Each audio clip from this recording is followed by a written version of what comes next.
सो आज अपना main topic ले लेते हैं बेटा, वंडरवॉल इक्वेशन।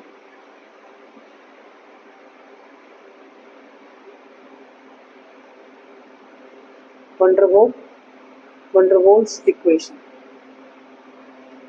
वंडरवॉल इक्वेशन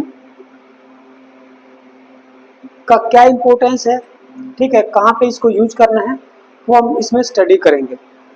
देखो, अगर मैं हर एक गैस को आइडियल गैस मानता हूं, सो PV इक्वल टू nRT को वो फॉलो करेंगे, ठीक है। अगर कोई आइडियल गैस है सो आइडियल गैस इक्वेशन को फॉलो करेगी definitely. This equation is valid for ideal gas. लेकिन ये आइडियल गैस क्या है पता होना चाहिए ना, कि आइडियल गैस हम किसको मान रहे हैं। ये आइडियल गैस बेसिकली वो गैस है जिनके मॉलिक्यूल के बीच में there is no force of attraction, zero force of attraction है ना। IMF इज जीरो, ओके, और we can say negligible, right. ऐसी गैस जो होगी वो आइडियल गैस होगी, ठीक है। लेकिन क्या ऐसा है, क्या दुनिया में कोई ideal gas exactly 100% ideal gas है? नहीं है, क्योंकि थोड़ी, चाहे वो वीक होगी लेकिन IMF तो जरूर होगी भाई, चाहे वो नोबल गैस ही क्यों ना हो, है ना। हीलियम गैस को लिक्विड बनाया गया लो टेम्परेचर और हाई प्रेशर के ऊपर, उसके बीच में अट्रैक्शन आए होंगे तभी तो वो लिक्विड स्टेट में कन्वर्ट हुई, है ना। तो मैं ये कह सकता हूं कि 100% आइडियल गैस नॉट पॉसिबल। ऐसे मैं बोल सकता हूं not possible, definitely not possible. लेकिन जो हम रियल लाइफ में जो डील करते हैं वो सारी क्या होंगी, नॉन आइडियल गैसेज होंगी, है ना। नॉन आइडियल गैस ये तो एग्जिस्ट करेंगी। इन नॉन आइडियल गैस को रियल गैस भी बोला गया। क्या बोला गया? रियल गैस भी। एक्चुअल में ऐसा होता है, इनके अंदर क्या होगा, IMF की कुछ ना कुछ वैल्यू होगी definitely. This will not be equal to zero, IMF कुछ ना कुछ होगा डेफिनेटली। तो भाई अब ये जो इक्वेशन है, तो इसका मतलब ये जो इक्वेशन है ये हमारे कोई काम की नहीं है। फर्स्ट टाइम वंडरवॉल ने एक अटेम्प्ट किया कि भाई ये जो प्रेशर हम ले रहे हैं, ये जो वॉल्यूम हम ले रहे हैं equal to nRT put up कर रहे हैं, इस प्रेशर और वॉल्यूम को मॉडिफाई करना पड़ेगा। क्योंकि अगर मान लो ये कंटेनर है, फॉर एग्जांपल ये कंटेनर है, ठीक है, इसके अंदर बहुत सारे मॉलिक्यूल हैं, राइट। अब अगर ये आइडियल गैस है तो भाई इस टकराते हुए मॉलिक्यूल को, मान लो ये वो मॉलिक्यूल है जो इसके ऊपर टकराने वाला है, जो कि प्रेशर क्रिएट करने वाला है। इस टकराते हुए मॉलिक्यूल को पीछे से कोई नहीं खींचेगा, है ना, कोई नहीं खींचेगा इसको, क्योंकि IMF क्या है, जीरो। IMF जीरो किस में होगी, आइडियल गैस में। तो भाई ये जितने प्रेशर से टकराएगा, जितनी फोर्स से टकराएगा, दैट इज नॉट अफेक्टेड, वो उसका प्रेशर हो जाएगा। लेकिन अगर IMF है तो इस टकराते हुए मॉलिक्यूल को पीछे वाले मॉलिक्यूल अपनी तरफ खींचेंगे। तो जिस प्रेशर से वो टकरा रहा होता है, मान लो हम मान रहे थे पहले P, अब वो प्रेशर कुछ ना कुछ कम होगा ना, कम होगा ना। तो वंडरवॉल बोला कि इसमें से मुझे कुछ क्वांटिटी को माइनस करना है, ओके, तब जाके मेरा एक नया प्रेशर आएगा P डैश, ओके। अच्छा, अब इसकी बात करते हैं, कितना माइनस करना है वो मैं देखूंगा, है ना, वो मैं अभी डिस्कस नहीं कर रहा हूं। अभी मुझे इतना पता लग गया कि मुझे प्रेशर को कम करना पड़ेगा, because IMF between the molecules is responsible for this, okay. Because जो इसके बैक में जो मॉलिक्यूल हैं, उस टकराते हुए मॉलिक्यूल को वो क्या करेंगे, वापिस बैक खींचेंगे। तो प्रेशर जो ना, जिस फोर्स से वो इधर टकराना चाहिए था उतनी फोर्स से नहीं टकरा पाएगा, that will be lesser in case of real gas, right. फिर वो बोला कि ये जो वॉल्यूम V ले रहे हैं, वॉल्यूम V क्या है। जैसे मान लो एक ये मॉलिक्यूल है ना, इस मॉलिक्यूल के लिए जहां तक ये जा सकता है ना, वही वॉल्यूम V है किसी भी मॉलिक्यूल के लिए। जैसे ये मॉलिक्यूल है, जहां तक ये विचरण कर सकता है, यानी कि घूम सकता है, वही वॉल्यूम V है, ओके। और वो वॉल्यूम ऑफ द कंटेनर है, हम ऐसा मान के चल रहे थे, क्योंकि हमने काइनेटिक थ्योरी ऑफ गैसेस में माना था कि मॉलिक्यूल का जो साइज है that is very very small, negligible है। लेकिन वंडरवॉल बोला कि वो तो हमने गलत मान लिया, वो हमने गलत, चाहे वो कुछ भी क्यों ना हो, जैसे ये जो मॉलिक्यूल है, ये एक मॉलिक्यूल, बाकी सारे मॉलिक्यूल को अगर मैं एक जगह पे इकट्ठा कर दूं, है ना, तो अब ये मॉलिक्यूल है ना, इतनी वॉल्यूम में बाकी में घूम सकता है, इतनी वॉल्यूम में नहीं जा सकता। तो ये जो वॉल्यूम है ये भी मॉडिफाई होगी, है ना, ये मॉडिफाई होगी। और जो एक्चुअल प्रेशर है वो क्या होगा भाई, यहाँ पे अगर मान लो मैं प्रेशर इसका डिटेक्ट करता हूं, फॉर एग्जांपल मान लो प्रेशर है, प्रेशर रीड आउट किया 100 पास्कल, 100 पास्कल हमने रियल गैस में स्टडी आउट किया, ठीक है। तो आइडियल गैस में वो क्या होगा, थोड़ा ज्यादा होगा, यानी कि 100 प्लस समथिंग, 100 प्लस समथिंग। तो वो वैल्यू मुझे आइडियल गैस इक्वेशन में रखनी पड़ेगी, P प्लस में करके रखना पड़ेगा। और वॉल्यूम कितनी होगी, वॉल्यूम होगी भाई, वो कितने वॉल्यूम में एक पर्टिकुलर मॉलिक्यूल जा सकता है, वो V माइनस समथिंग में जा सकता है। तो यहाँ पे P plus AN square upon V square add किया गया, और यहाँ पे V माइनस NB, समझ में आया। ये वाली टर्म जो है ना बेटा, ये दिस टर्म ये ऐड की गई, AN स्क्वायर, A अलग है, N स्क्वायर अलग है, अपॉन में V स्क्वायर, ये ऐड की गई प्रेशर में, है ना। तो वो हो गया आपका टोटल प्रेशर, ओके। और एक्चुअल वॉल्यूम उसमें से माइनस किया गया NB को, NB, okay, N is the number of mole, हाँ yes, B is some constant, A is a constant, B is a constant, N is number of mole, B is volume. A and B are known as van der Waals constant, van der Waals constant, understood. ये van der Waals constant है। अब एक एक करके हम इनको study out करेंगे। तो एक बात तो मुझे ये इतना पता लग गया कि भाई जो मेरी आइडियल गैस इक्वेशन है उसमें मैं प्रेशर की जगह पे तो ये पुट करूंगा AN square upon V square, क्योंकि एक्चुअल प्रेशर इतना है ना, मुझे कुछ प्रेशर ऐड करना पड़ेगा, तब मैं उसको आइडियल गैस इक्वेशन में पुटअप कर सकता हूँ। और उस वॉल्यूम में से मुझे कुछ ना कुछ वॉल्यूम कम करनी पड़ेगी, तब मैं वो वॉल्यूम जो फ्री स्पेस अवेलेबल है फॉर द मोशन या फॉर द मूवमेंट, वो इतना है इक्वल टू nRT। ये है हमारी van der Waals equation, okay, van der Waals equation या फिर real gas equation. Real gas में ये इक्वेशन अप्लाई होगी, where P is pressure, N is number of mole, V is volume, A is van der Waals constant, V is again volume, N is again number of mole, B is van der Waals constant, second van der Waals constant, N is number of mole, R is universal gas constant, T is temperature in Kelvin। अब एक बात बताओ, if N is equal to 1 को मैं put up कर देता हूँ तो ये क्या आ जाएगा, P plus A upon V square, है ना, और इनटू में V minus P equal to RT। N की जगह पे 1 पुटअप कर दिया, ओके। अब बच्चों के दिमाग में आता कि सर थोड़ा A और B के बारे में बताइए, है ना, हमें A और B की नेचर के बारे में बताइए। तो एक्चुअल में देखो, जब मैं इसको स्टडी करता हूं, प्रेशर के अंदर मैं प्रेशर ही ऐड कर सकता हूं, पहली बात तो ये है, और वॉल्यूम में से मैं वॉल्यूम ही घटा सकता हूं, राइट। तो अगर मैं इस टर्म को लेता हूं, ये वाली term AN square upon V square is like a pressure, मान लो प्रेशर की यूनिट है ना, ये कुछ ना कुछ प्रेशर होगा। तो यहाँ पे प्रेशर की यूनिट क्या होगी भाई, ऐसा यूनिट में पास्कल। यहाँ पे मैं A की यूनिट फाइंड आउट करना चाहता हूँ, N की यूनिट क्या होगी, मोल का स्क्वायर, वॉल्यूम क्या है मीटर क्यूब और उसका स्क्वायर, है ना, मीटर क्यूब और उसका, मैं सारी ऐसा यूनिट ले रहा हूँ, वॉल्यूम का मीटर क्यूब होगा और उसका स्क्वायर। तो A इक्वल टू क्या आया, A इक्वल टू आया पास्कल, है ना, ये ऊपर चला गया मीटर क्यूब का स्क्वायर और ये नीचे आ गया मोल, और इसकी पावर हो गया -2। तो एक तो ये क्वेश्चन आता है कि what is the unit of A in SI system, pascal, meter की पावर 6 और मोल की पावर -2, ये तो इसकी यूनिट हो गई। What is the unit of B, यहाँ पे आ जाओ, यहाँ से अगर मैं देखता हूँ V माइनस NB क्या होगा, NB क्या है, एक वॉल्यूम है, तो इसको मैं इक्वल टू वॉल्यूम कर दूं, एक ही बात है ना, NB इज वॉल्यूम, राइट। तो भाई B इज इक्वल टू क्या होगा, वॉल्यूम डिवाइडेड बाय N, यानी कि meter cube divided by mole, यानी कि पर मोल। ये हो गई आपकी B की यूनिट, ये तो हो गई यूनिट के बारे में। अब फिजिकल सिग्निफिकेंस समझो, कोई भी real gas, physical significance of a and b. अब उस चीज को मैं समझाता हूं।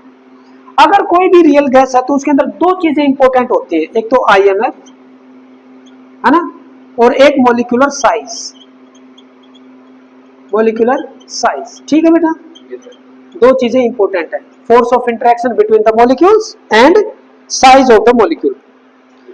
अगर मॉलिक्यूल का साइज बड़ा है तो भाई एक बात बताओ, मॉलिक्यूल का साइज अगर बड़ा है तो ये जो एक्सक्लूडेड वॉल्यूम है, जिसमें जो इतनी सी हमने बनाई थी, जिसमें ये मॉलिक्यूल अब मूवमेंट नहीं कर सकता, ये जो वॉल्यूम है ना, इसको जब कैलकुलेट किया गया तो ये किसके बराबर आई, 4 times of volume of actual volume of molecules.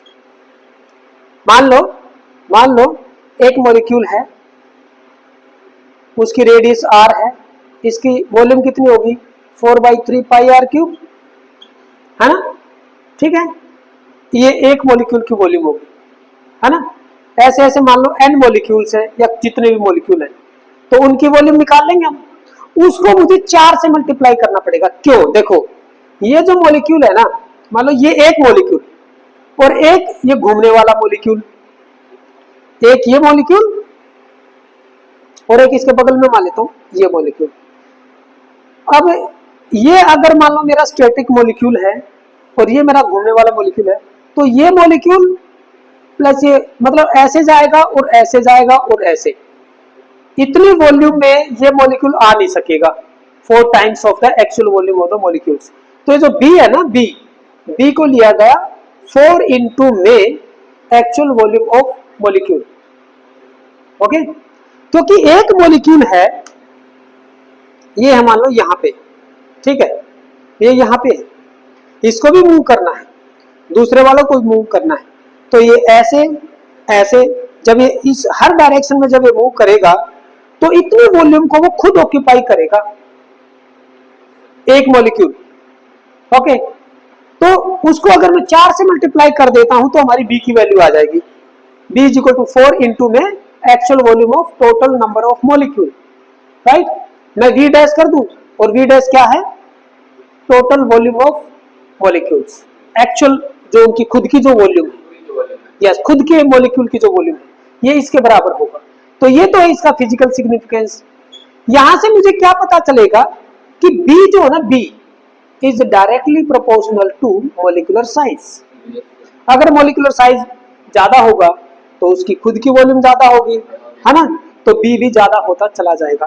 तो ये हमें आइडिया देता है मॉलिक्यूलर साइज के बराबर के बारे में। अगर मान ले तो हीलियम एटम है और भाई एक CO2 मॉलिक्यूल, बताइए बी किसके केस में ज्यादा होगा, इसके केस में CO2, इसमें 3 एटम है, वो भी बड़े बड़े एटम, और एक मान लो H2 है तो इसमें 2 एटम है, इसके बड़े हैं, है ना, इसका ज्यादा होगा, फिर इसका, और सबसे कम हीलियम का, है ना। एक आइडिया मिल गया ना। अगर बी की वैल्यू बता दे तो एक फिजिकल सिग्निफिकेंस ये मिल गया कि बी जो है ना, थोड़ा सा मॉलिक्यूलर साइज के बारे में बताता है। This is the physical significance. Now IMF, अब ये देखो, ये टर्म जितनी ज्यादा बढ़ती जाएगी, इसका मतलब ये है कि पीछे से जो उसको खींच रहे हैं वो वाले मॉलिक्यूल, उसको ज्यादा फोर्स के साथ खींच रहे हैं, है ना। तो डेफिनेटली ये हमें इंटरमोलिकुलर फोर्सेस ऑफ अट्रैक्शन के बारे में आइडिया देता है। A is directly proportional to IMF. Understood?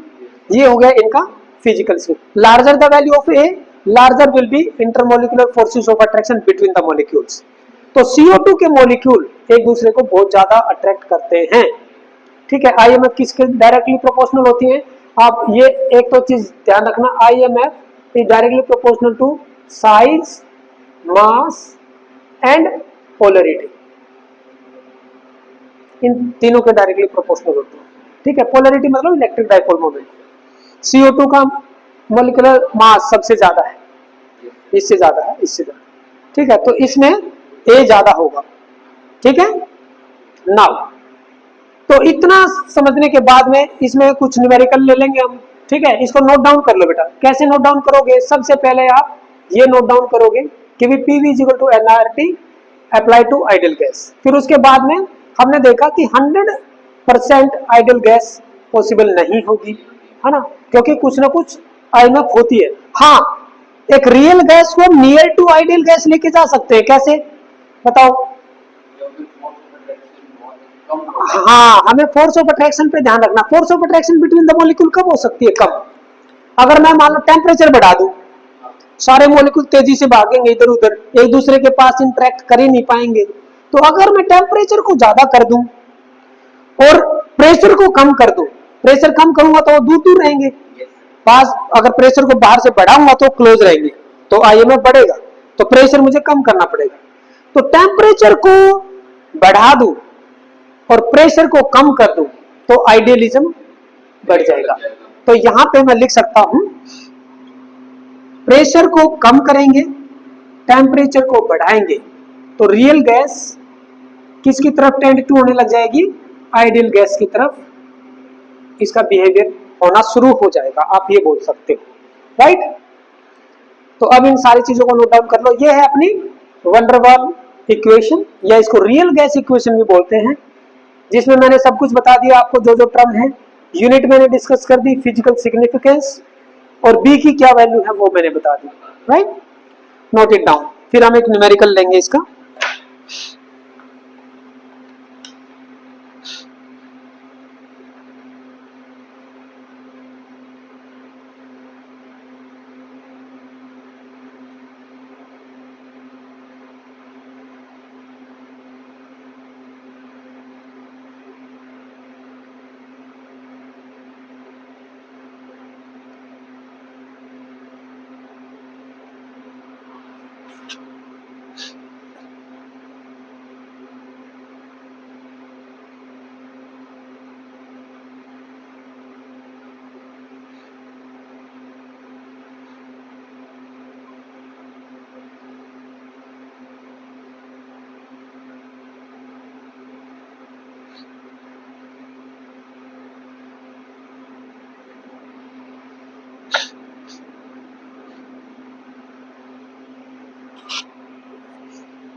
हो गया ना, समझ में आया? इसमें कोई डाउट है तो बताओ।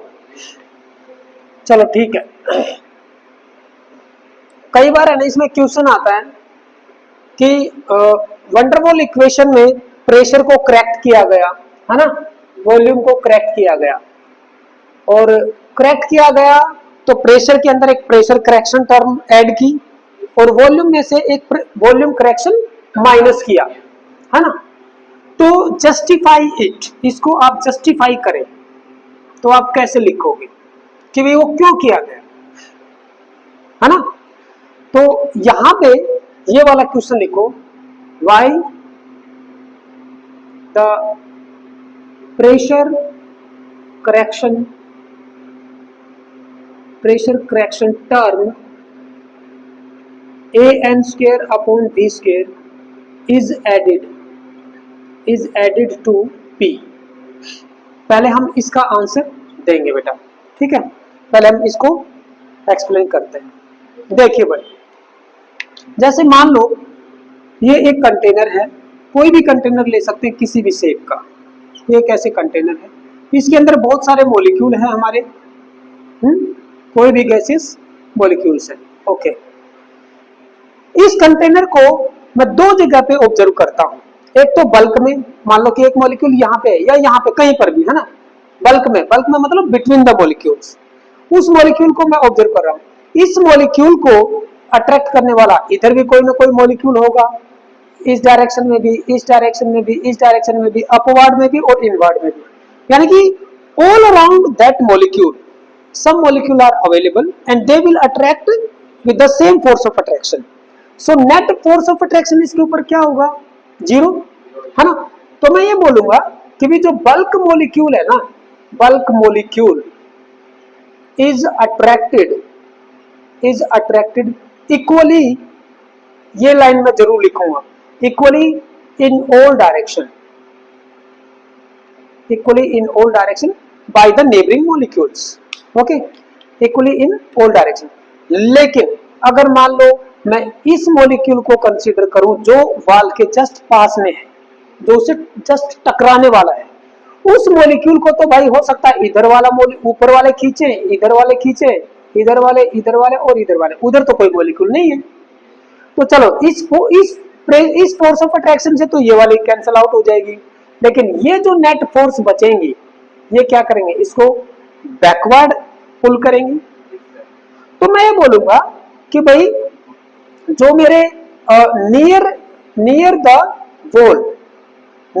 Wall, okay, molecule near the wall are attracted back और pulled back, मैं ये भी लिख सकता हूं, are attracted back by the molecules in the container। Okay, in the container में जो मॉलिक्यूल हैं उनके द्वारा। तो इसका मतलब ये है कि भी वो कम प्रेशर से टकराएगा, है ना। सो अगली जो लाइन में लिखूंगा वो ये लिखूंगा, so the pressure exerted by these molecules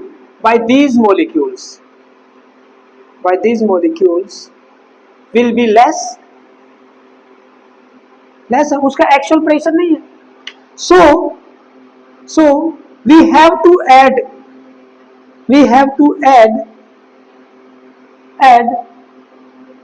some pressure value,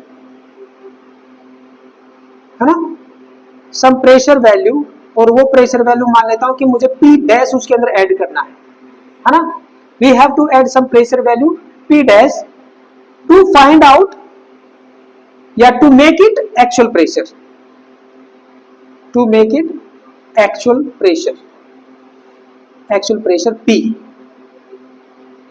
P के बराबर मुझे उसको करना है। तो मैं कुछ ना कुछ टर्म ऐड करूंगा। अब देखो, यानी कि मेरा जो एक्चुअल प्रेशर जो होगा, एक्चुअल प्रेशर वो किसके बराबर होगा, मेरा जो मेरी रीडिंग आई है ना, जो रीडिंग आई वो एक्चुअल प्रेशर, ऐसे P मत लिखो यहाँ पे, जो रीडिंग आई वो, और जो मुझे ऐड करना है वो P डैश, है ना, that will be equal to actual pressure, जो मैं इक्वेशन में, आइडियल गैस इक्वेशन में यूज कर सकता हूँ, है ना, वो वाला मेरा एक्चुअल प्रेशर होगा। This is pressure correction term P dash. अब ये जो प्रेशर करेक्शन टर्म है, इसको फाइंड आउट किया किसने, वैन डर वाल ने। कैसे, वो ये बोला कि ये जो प्रेशर करेक्शन टर्म है ना P dash depends upon two things, depends upon number 1, एक तो इनकी डेंसिटी पे, अगर मान लो ये मॉलिक्यूल पर यूनिट वॉल्यूम बहुत ज्यादा है, वॉल ऑफ कंटेनर के पास में, तो क्या होगा, ये उतना ही हमें ज्यादा प्रेशर ऐड करना पड़ेगा, है ना। तो this P dash depends upon number one density of molecule near the wall, और नंबर टू अगेन अगर मान लो ये मॉलिक्यूल यहाँ पे जो मॉलिक्यूल अंदर अगर ये ज्यादा हो तो इसको पुल बैक भी ज्यादा करेंगे, तो उनकी डेंसिटी के ऊपर भी डिपेंड करता है। Density of molecules in the bulk, देखो भाई ये चीज दोनों ध्यान रखना, इन द बल्क।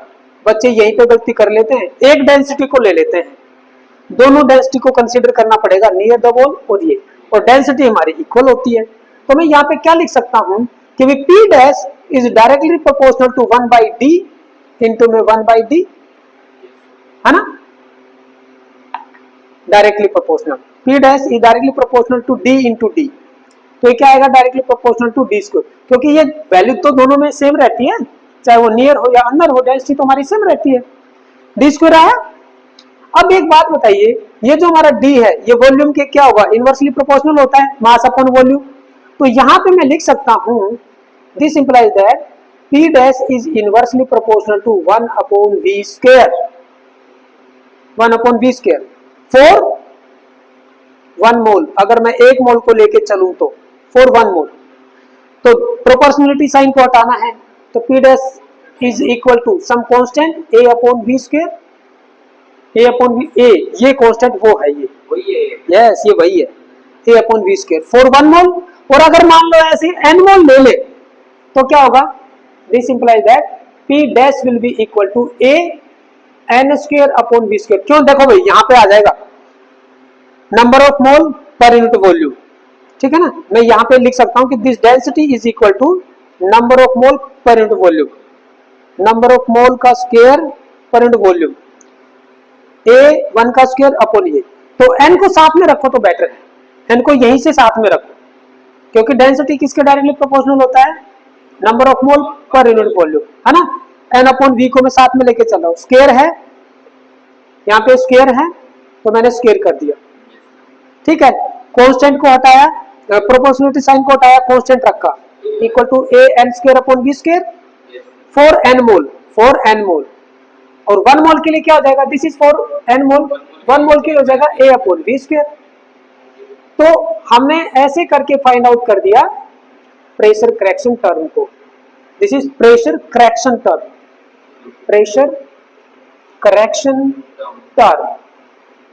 ये वंडरवॉल ने फाइंड आउट किया था, हमने भी आज फाइंड आउट कर दिया। क्या ये चीज समझ में आई, ये बहुत ही इंपॉर्टेंट है, इसको नोट डाउन कर लो, जल्दी नोट डाउन करो, और ये नोट डाउन करने की प्रैक्टिस है ना साथ के साथ रखो, ताकि टाइम वेस्ट कम होगा, ओके।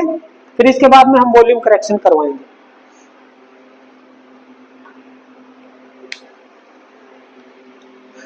जल्दी करो बेटा, टाइम,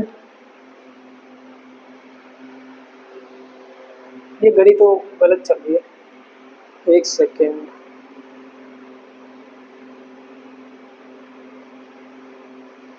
नहीं हो गया, बस। तो इसको हम यहीं पे करते हैं, नेक्स्ट क्लास में हम करेंगे वॉल्यूम करेक्शन। नहीं इवनिंग में नहीं, क्योंकि मेरा एक एग्जाम आने वाला है अभी, ठीक है। यहाँ तक करते हैं, फिर इसको हम नेक्स्ट क्लास में करेंगे, वॉल्यूम करेक्शन हम नेक्स्ट क्लास में करते हैं।